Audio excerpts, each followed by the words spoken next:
live on Somerville Community Access Television. I'm Bradley Arnold, and we're here tonight for Interviews with Chi. Right now you're seeing a collage of Tai Chi movement. In the center stage, we have pushing hands, dynamic exchange of energy, preparing a Tai Chi practitioner for self-protection applications of Tai Chi Chuan practice. We have individual stance holding,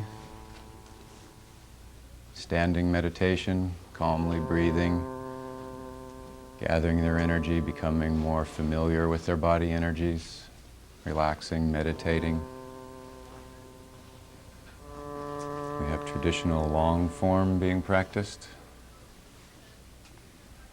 slow, even, graceful movements of Tai Chi Chuan.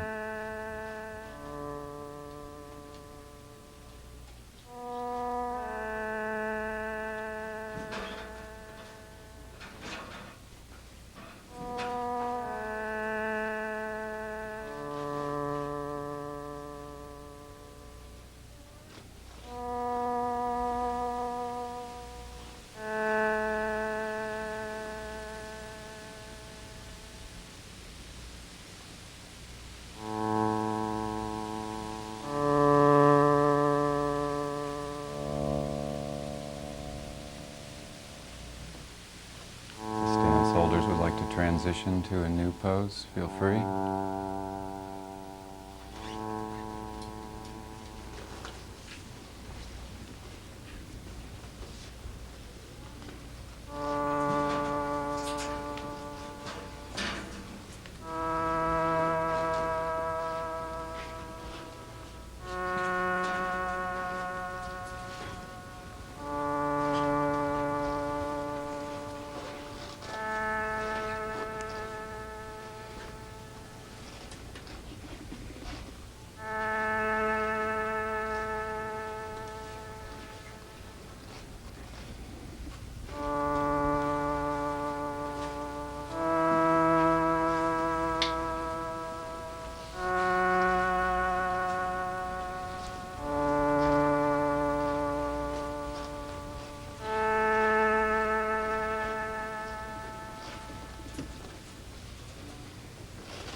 Going to allow one of our desired guests that couldn't make it tonight to give us a little introduction. We're going to use a little piece of a tape from a teacher named Don Ethan Miller, a very experienced Tai Chi teacher, a 4 times national push hands champion, a writer, scholar, a friend of many of the people in this room.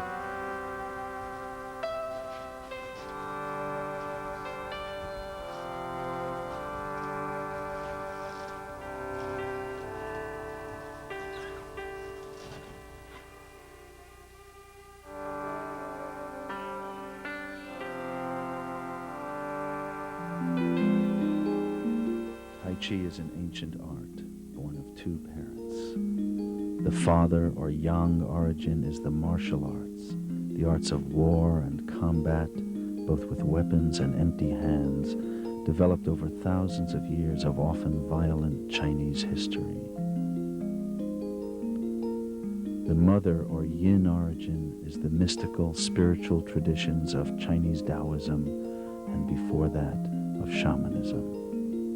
These 2 very different strains were merged into a single art that is both martial and spiritual, mystical and practical. An art that works with the interplay, the blending, and ultimately the synthesis of opposite forces and qualities, called yin and yang.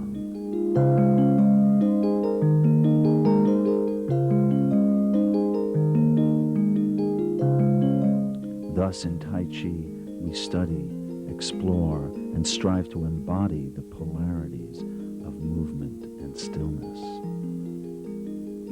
heaviness and lightness, slowness and speed, expanding and condensing, projecting and receiving, intending and letting go, struggle and harmony. Whether practiced for health, as a martial art, or for spiritual development, the basic terms of work in Tai Chi are the same. To eliminate fear and unnecessary tension from the body-mind, to move naturally and effortlessly, embodying the grace of animals and the forces of nature, and to feel and cultivate the flow of universal life energy, or Qi.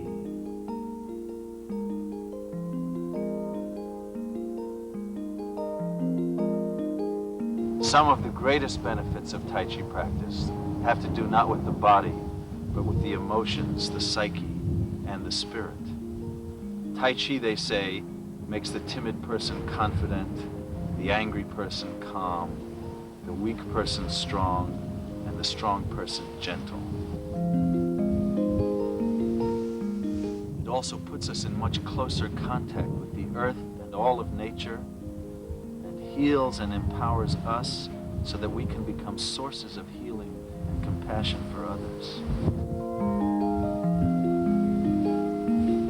If you're using this tape for the first time, please view the workout. Welcome again. Thanks again to Don Miller for being with us in spirit tonight. My name's Bradley Arnold. On my left is Arthur Goodridge. Arthur is a master teacher of Yang-style Tai Chi, a practitioner of Reiki healing methodologies, teaches the martial arts I Chuan, Xingyi, Bagua, practitioner of many years' experience. On my far right, Eric Squires is a Chen-style Tai Chi practitioner and teacher living in the Boston area. To my immediate right, Ramel Rones, 20-year practitioner of Yang-style Tai Chi. More recently, Ramel has gotten interested in medical research and has started to look at the relationship between different mind-body technologies and things such as cancer markers, relaxation, stress reduction, and other mind-body issues. He has been a student of Yang Jwing-Ming, among others, in Jamaica Plain, and I'd like to welcome everyone. Thanks. Thanks. Thank you. Let's start as simply as we can and see if we can give the audience a little bit of an idea about what Tai Chi is for you, how you came about beginning to practice Tai Chi. Arthur, why don't you just give us an idea of how in the world you got started doing this unusual art? Well, I started actually in high school. I did all the traditional Western sports, basketball and track specifically. And I was sort of tired of the competition. And also when I was going to college, I didn't want to do team sports, but I wanted something that I could do on my own. That got me into karate, and I did that for quite a few years. And once I got my black belt in karate, heard that there was this older gentleman teaching Tai Chi, and as a philosophy student, I knew that the Tao was connected to Tai Chi, etc. So I went to see him, and he was, at that time, 72 years old. And basically, as a young man in my early 20s, he threw me all over the place. And I knew that as a young athlete, I was pressing my karate teachers because they were older, but he was a 72-year-old guy throwing me around. So I said, there's some power to this internal art. And I started studying with T.T. Liang in Boston at that time. And it was just an amazing experience working with him. Do you remember what year that was? Did you? I was in the early 70s. Wow. And he just celebrated his 100th birthday this year. Excellent. Where is his home now? He's in New Jersey. Excellent. How about you, Eric? Me? Well, I was never a jock. I did seek something out. I was living in Atlanta. I ended up with a very, very good Taekwondo teacher, but it was never what I was looking for. I mean, it was very great. I lost a tremendous amount of weight, but you know, in and out of it, I think I probably dropped out of it by the time I was 15, if that long. And then many things in my life changed, and I ended up moving to California, where my interest came back, and I ended up finding teachers. My introduction to this was the opposite. I actually didn't find a teacher who really could express Fa Jing or power. But when I found the movement art I knew that was what I wanted to study. And then I found teachers like Dan Feldman, George Shu, and it's only in the last year that I've really found teachers who could teach Fajing. Excellent. We'll try and talk about that concept a little bit more later on. I guess I was a Romel? little bit more forced into it. As a teenager, I developed 3 major medical problems. I was also an athlete, and I was jumping height and running 1,700 meter. And so externally, I was pretty strong, flexible, it seemed like it. But internally, I was falling apart because of my height at a very young age. And the way I was carrying myself, I created a lot of spasms around the intestine. I also had a sinus infection and a lot of problem with neck muscles. So it came to a point that I had to, at 16, run home and get the spasm, call the ambulance, and they come take me to the hospital, get an enema, come back home about 10 times, and then in 3 months, something like that, until I got my own kit to do it on my own. And I tried all the doctors, psychologists, everything, and nobody really knew what's going on. Nobody analyzed my posture. Nobody realized that my internal muscles are not as developed, and my skeleton was collapsed, so the muscles won't stretch to their potential maximum. And then I went to this witch doctor, which is it was in Israel, so he was from Russia, and I guess he lived on the border with China. And he started treating me and folding me and bending me, and 10 treatments later, I stopped having the neck problems. And then he said, it doesn't end here. You have to go to my friend, which teaches Tai Chi. So I started at 16, and I was standing there, and everybody's meditating like this, and I'm like, I can't do that. It's too boring. That's too boring. But I didn't have a choice. And at 21, after I finished the army, my teacher said, listen, I'm not a real master. If you want to find the real one, you have to pursue one of those real masters. And I read a book by Dr. Yang Jwing-Ming, and I really liked his approach because he combined East and West. He has a PhD in mechanical engineering and master in physics, and since I come from a house with an academic background, I was looking for that integration of building a bridge. Took my suitcase, flew to Boston, and started studying with him. Interesting. And I decided I'll keep studying until I finish, I'm satisfied. So it still didn't happen. So. And that's a couple decades now? That was in '83, yeah. Excellent. Let's talk a little bit about what Tai Chi is fundamentally. Chris, what do you tell Eric, I'm sorry, what do you tell someone when they say, what in the world is Tai Chi, if they haven't read a single thing? Personally, I tell them that it's a martial art that you can get a lot out of. But you just have to be really honest with yourself what you want, and then look for that. Because I think that teachers, like students, are looking to teach whatever they're focusing on, and I think that there has to be a good match between the teacher and the student. But normally I say it's a martial art. Eyes pop open. No way, I thought it was a dance. That's what I tell people. There's this perception, isn't there, that Tai Chi is a movement art, a meditative art, but does not have a martial component. And it is all those things. I mean, I don't think you can disassociate it from that, but it's definitely a martial art, and that certainly appeals to me personally. But to take that away from it, I think, is to lessen its total value for people.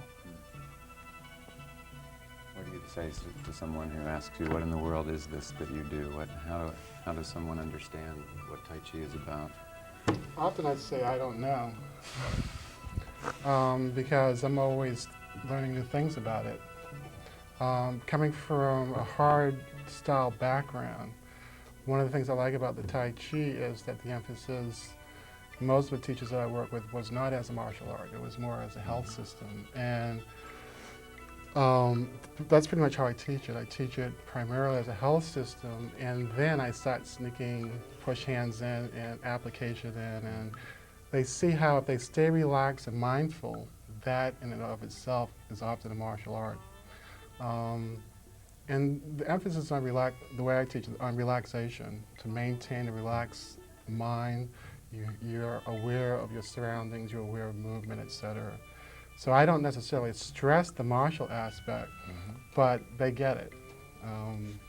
And a lot of times when people come in with hard backgrounds, and I play with them really, really softly so that they can see the power in softness. In our introduction, Don Miller mentioned a number of opposites. He mentioned strong people becoming more gentle. Very interesting. How about you, Ramel? I myself say that it's swimming, but with no water, first of all. Did you make that up? No, my father did. He used to bring his friend out to the yard and say, look what happened to my son. He's swimming in the yard with no water. So but he used to say it in a very funny way.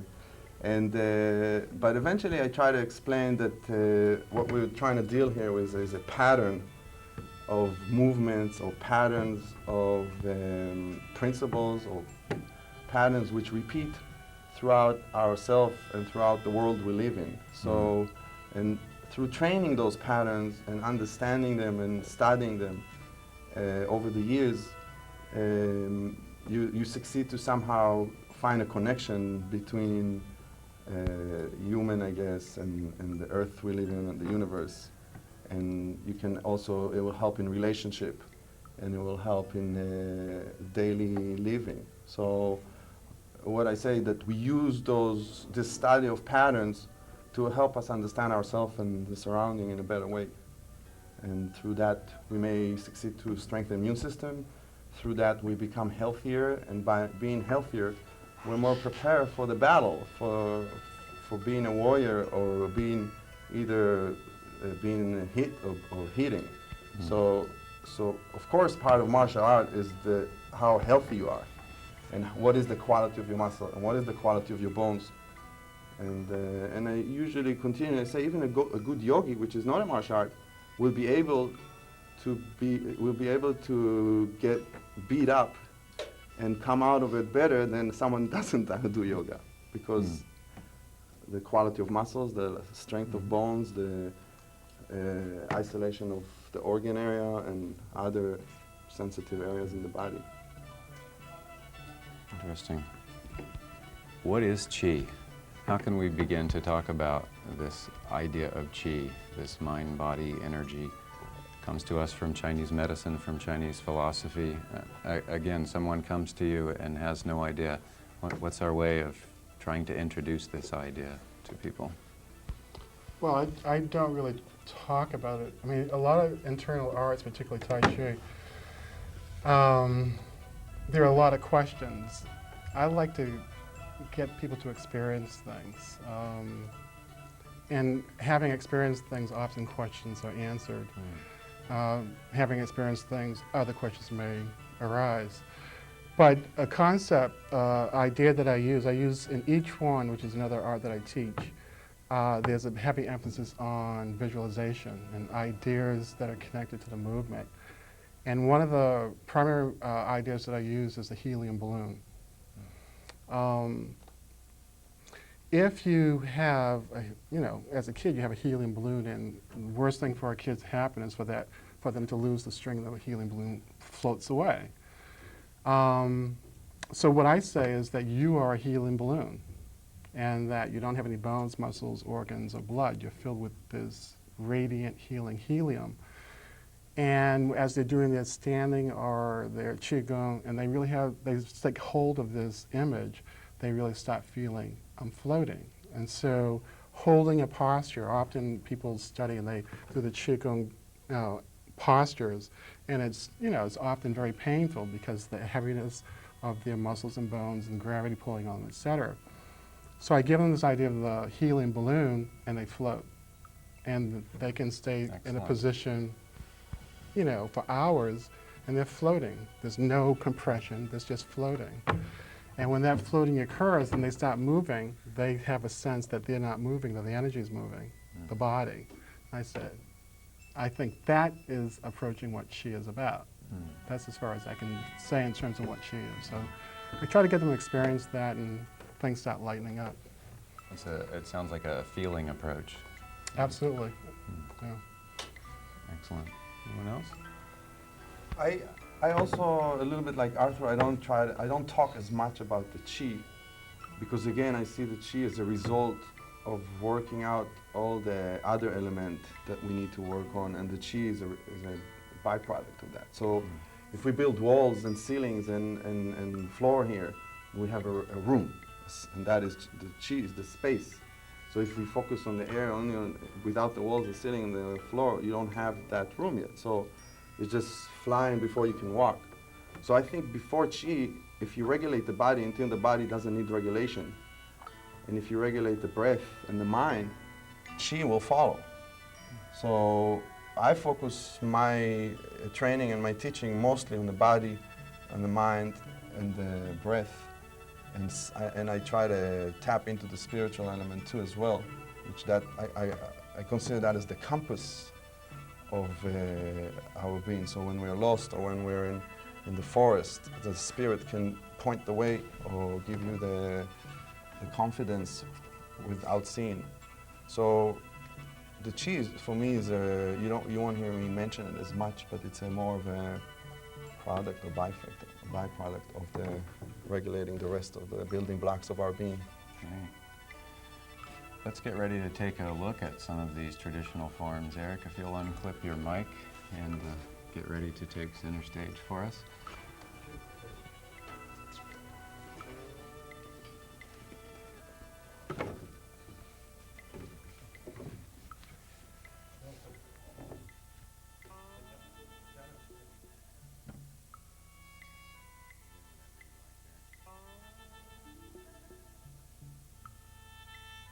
To look one at a time at a brief segment of several of the major Tai Chi traditional forms, sometimes called the family forms.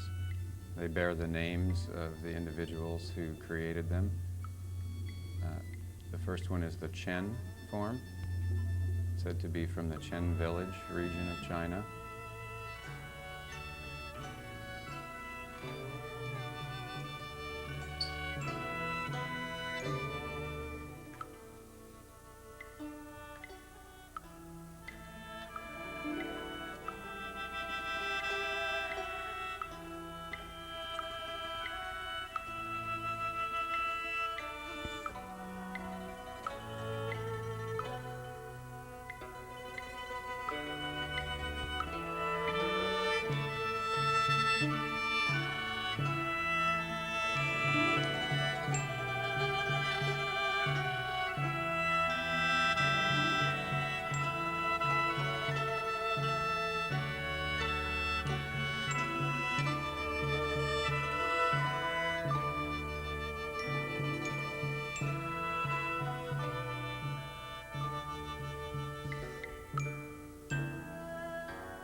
Again, the Chen style Tai Chi, performed by Eric Squires.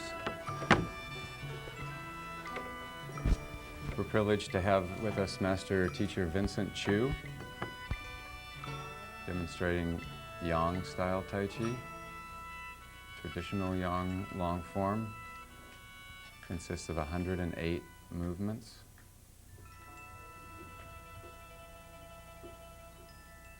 Arthur, why don't you give us one or two of the traditional names as you see them coming along. They're very colorful. Well, what Vincent is doing now is called grass steel.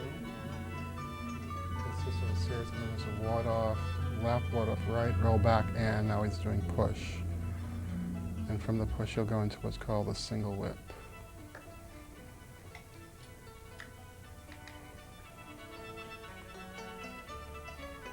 Vincent and his school, his father, Ching Sun Chu, is based in Boston, and they're known for their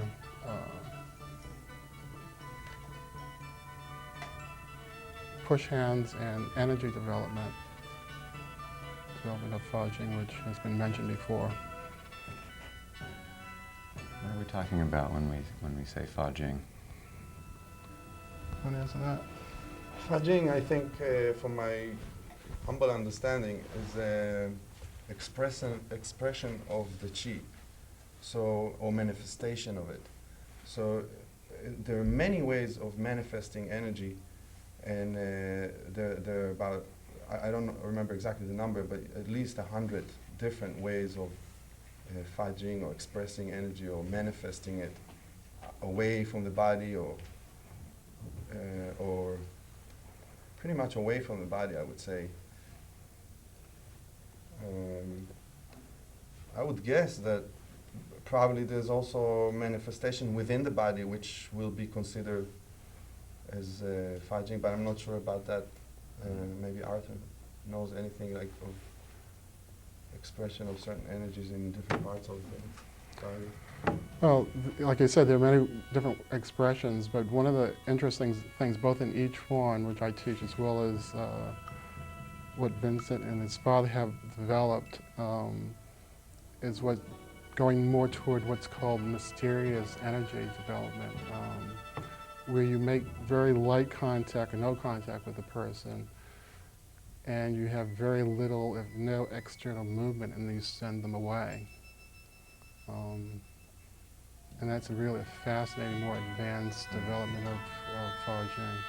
And there aren't a lot of people on the planet who have that developed, and as I said,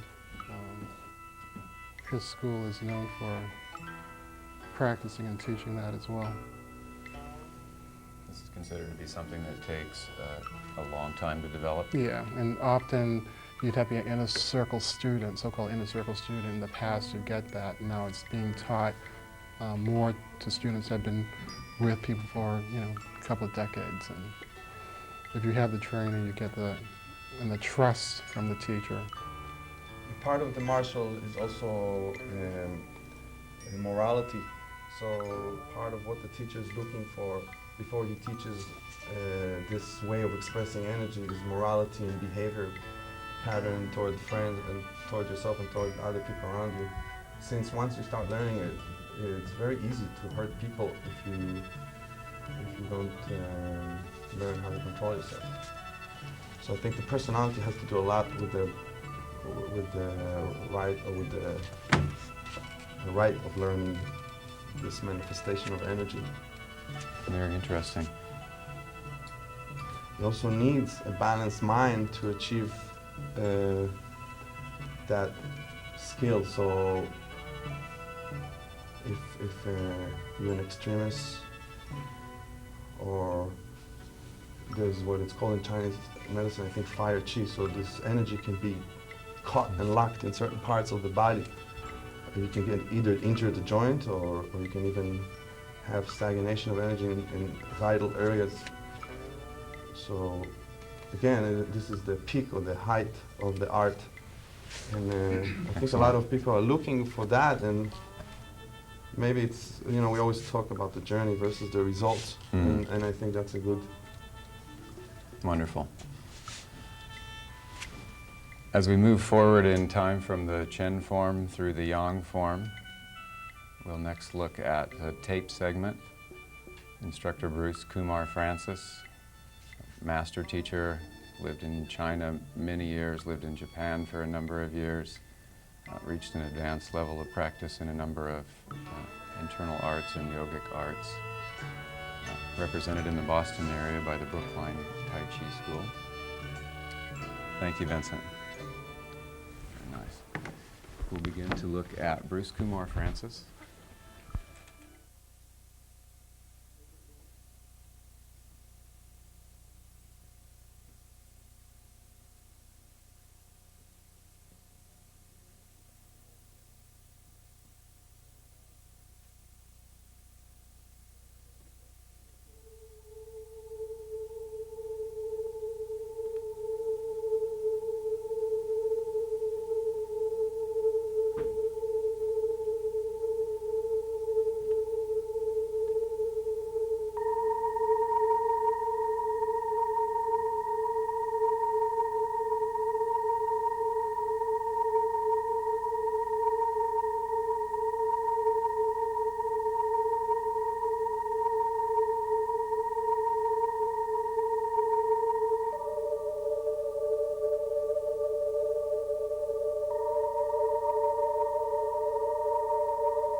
be the primary internal arts.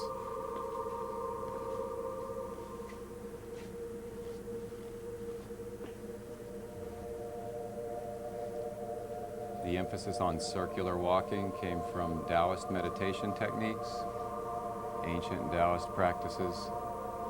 The monks sat for hours and hours and needed some of their meditating time to be moving.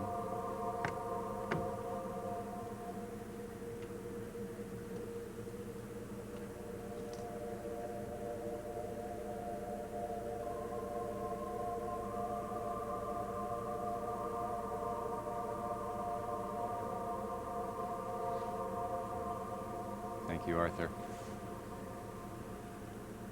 Bagua was used in late imperial China by the emperor's bodyguards, famous for its abilities to coil and wind and wrap around the practitioner.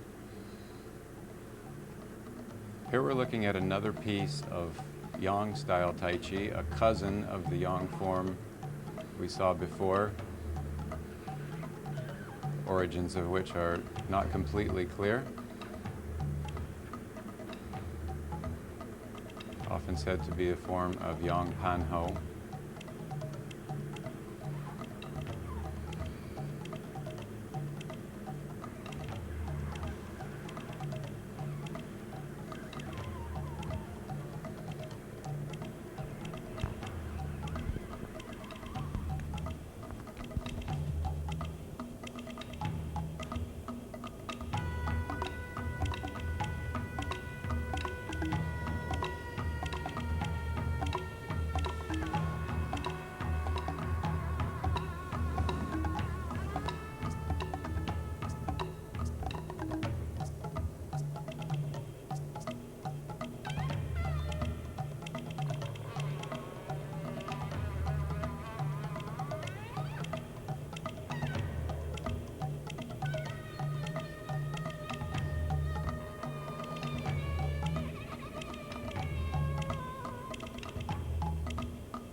Finally, in our sequence of family art forms, the Sun style came along last in the sequence. So we saw Chen and Yang. We saw a little Wu on tape. We saw another variety of Yang. We saw some of Tai Chi's cousins or sister arts, Xinyi and Bagua. This final long form was created by Sun Lu Tong in the 19-teens, so several hundred years of practice had gone by in the Chen family. By that time, the Yang family must have been in their third or fourth generation, I suspect, by then. Wu Yuxiang and his brothers who created the Wu style that we saw B.K.Frantzis do had passed on, and the 20th century had arrived. Some of the materials that we saw Arthur doing were as early as probably the 1700s and were formulated into the system that we know of today as Bagua in the 19th century. Now we find ourselves moving into the 20th century with the Sun style of Tai Chi Chuan, incorporating elements from the previously existing forms as well as some new elements.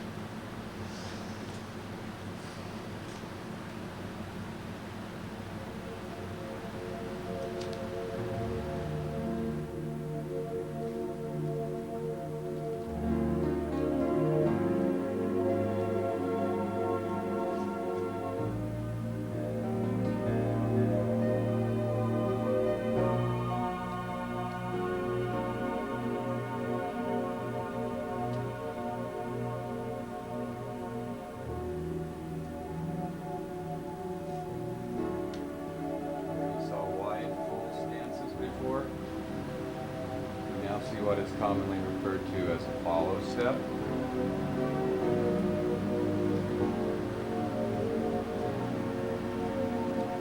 For speed of movement and some of the forms, slower than some of what you saw.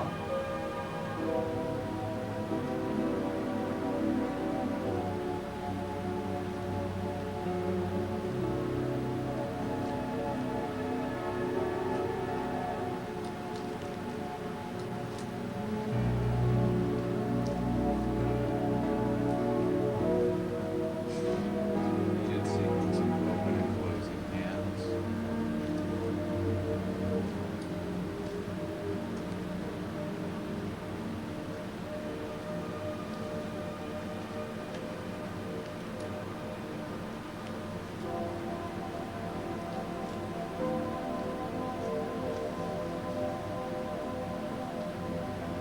Back.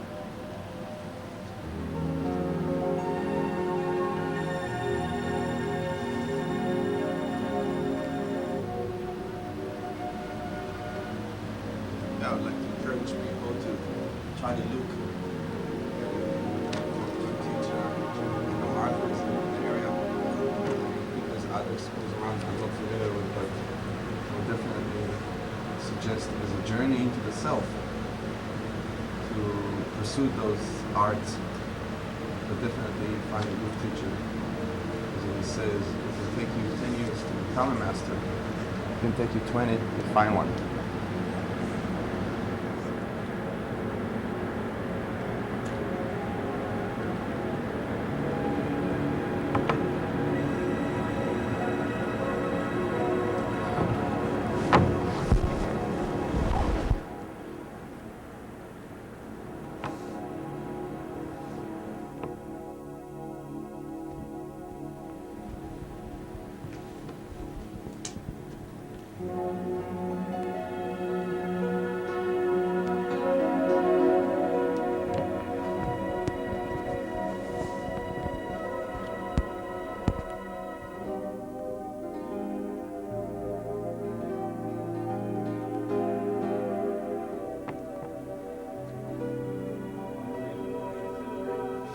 In China, forms were developed by the government.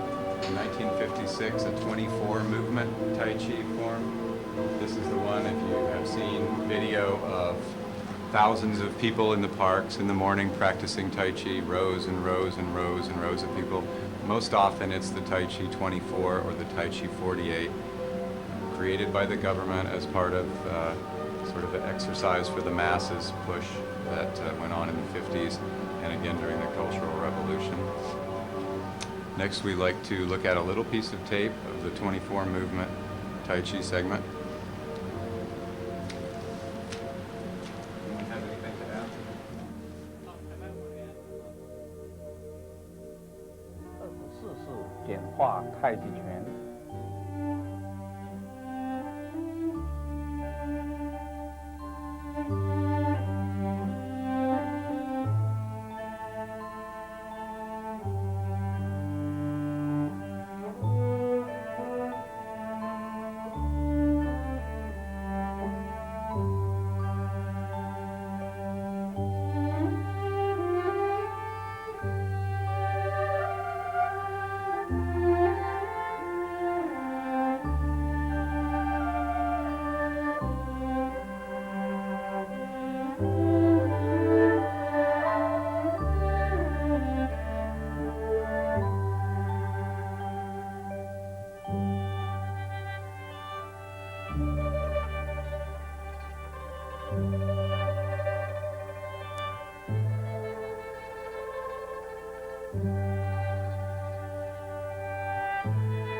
Thanks to Liang Shoyu of Vancouver, Canada, and also Yang's Martial Art Association in Jamaica Plain, Mass. For that tape.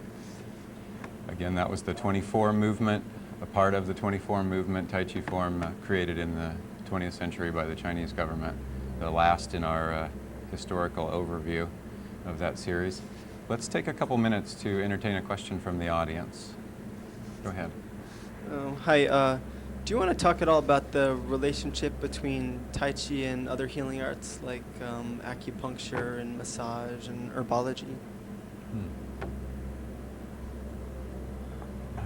Who's taking? Anyone? I'll start, and then I know that you're doing a lot of research as well. As we mentioned before, Tai Chi's component is Qi, or internal energy. And one of the things that you'll find as you study these internal arts is even if you come in like really built up and muscular or what you think is healthy, as Ramel has mentioned, often internally you're not as strong as you need to be. Often there are a lot of weaknesses internally. So as you do the internal arts, you start finding out how strong or weak you are internally, and the practice brings you to health and strength. After a period of time, you have this energy within you, and a friend might get hurt and you might just spontaneously put your hands on them and they'll say your hands are really hot. So that's an indication that your internal energy is really moving. And for me, that definitely led towards studying massage and other therapeutic techniques such as craniosacral therapy and Reiki. And I don't see a difference between the two now, that my practice really helps me with my healing art, and my healing art really helps me with my practice of Tai Chi and Qigong. There's also there's a mechanism at work here. So if we're talking about those energy centers or energy as a whole in the body, there's ways to stimulate that energy and to reduce stagnation or increase circulation. And in order to do that, you may use the mind-body techniques, but in some ways maybe you may use herbs, or you may use the needles, or you may even use nutrition, and you can even go down to relationship between people which affect this EMF or electromagnetic field or this source of energy or circulation or a bandit. So a lot of those words that I'm using are the words that are used when we talk about this system. And in order to affect that system, over the years, more than one approach or avenue or window were developed, and they're found to be pretty efficient.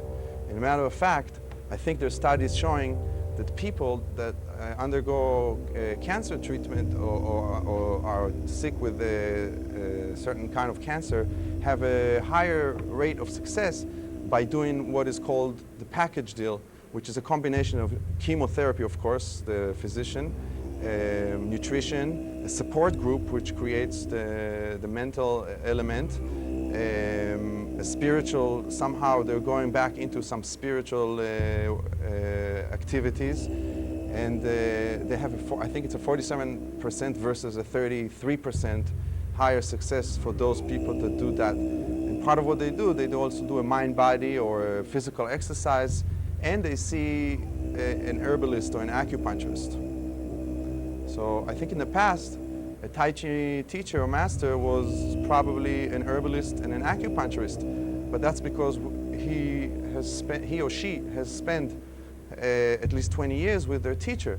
Nowadays, with modernization and lifestyle, it's pretty hard to spend 20 years with one teacher. So I think the art is a little bit distributed among different professions. So you have the herbalist, acupuncturist, and you have the mind-body, and you have the nutritionist, and since there's no village anymore, so the support group gives you what the family would have given you in the past, or the friends in the neighborhood, or whatever, that support around. Sounds like you're alluding to the idea of holism that has sort of pushed its way in and out of Western medicine over the last 20, 25 years. Yeah, it's definitely an important way of dealing with quality of life and sickness. And a matter of fact, I'm a part of a study that is trying to see is there any effect on literally on the immune system, on CD4, CD8, natural killer cells, lymphocytes, and on and on. And I would also say that there's a lot of studies done with elders talking about nowadays there's a disability zone from 60 to 80, there's a strong decline.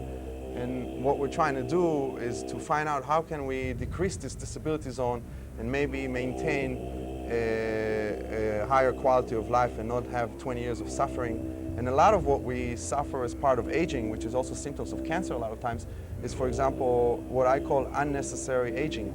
So osteoporosis, for example, is a disease in the bones that because we don't walk as much and we don't use the muscles, we don't stimulate the bone density, and we lose, so that's one disease. Arthritis sometimes is misuse of the joints and alignment, and you have a lot of fatigue, and you have a lot of, even maybe Alzheimer, this is again a theory, could be related to oxygen, and by developing the lungs, which is a part of the Eastern arts, you may even slow down or reverse some of those symptoms. But it's definitely has a lot still to study and to research and to find what it does exactly. Why don't you flip off your mic and show us a little bit of the movement that you like to teach at the elder hostels and I would nursing also homes. recommend to go to the exhibition in the Science Museum. The exhibition in the Science Museum, which is called The Secret of Aging, and where I designed a big piece, a mind-body piece for unnecessary aging. It's a 6 minutes. My shadow is reflected on a silhouette, and your shadow is reflected on my shadow, and you can follow my shadow. And within that shadow, I designed Qigong, which is stationary movements, some yoga, which deals with alignment, and breath, pranayama, and I integrated it into the movement of the Yang style Tai Chi, and mostly emphasizing shifting weight, because one of the biggest problems for elders falls, and I think a big piece of the solution for falls is experiencing your mass. Of course, dealing with the joints and strengthening the muscle, it's two other pieces, but experiencing your mass has a very important part in it. Falls in the elderly being one of the interesting areas of Tai Chi research going on right now. So for example, Let's bring Vincent. Why don't you and Mike come on out to center? Mike Brand, let's have a tree again on the back of our little collage as we begin to close out our evening. Why don't you guys come on out and take a little spot? If there's another tree that would like to slide into the back for some stance holding, feel free to fill up a little bit of space.